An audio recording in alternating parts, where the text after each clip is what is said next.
இப்போ இந்த துவையலுக்கு வந்து ஒரு சட்டி அடுப்பில் வச்சுருக்கோம். ஒரு 3 ஸ்பூன் எண்ணெய் விட்டுக்கலாம்.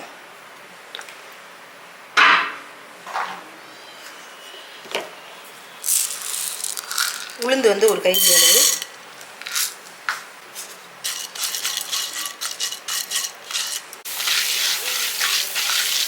உளுந்து வந்து நல்லா செவக்கணும்.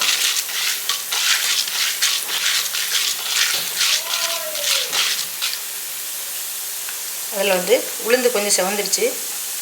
வெள்ளைப்பூடு வந்து ஒரு 10 பல். இது வந்து புளியங்காய் காய், அதை இதை போட்டுடலாம். தேங்காய் வந்து ஒரு கைப்பிடி அளவு, சின்ன வெங்காயம் ஒரு 10 வெங்காயம், கொஞ்சம் கருவேப்பிலை,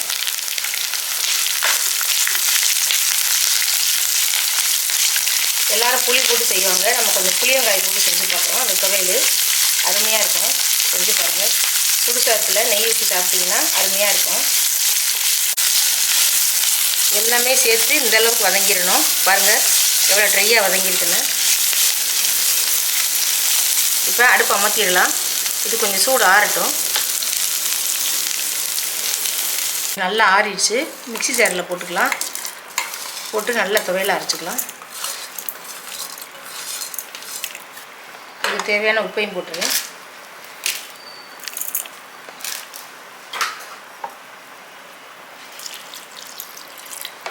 இப்போ நல்லா விழுத அரைச்சிட்டு வந்துடும்.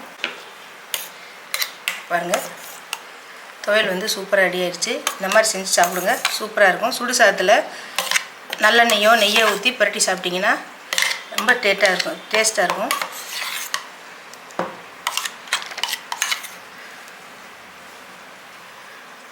நம்ம சேனலை எல்லோரும் சப்ஸ்கிரைப் பண்ணுங்கள்.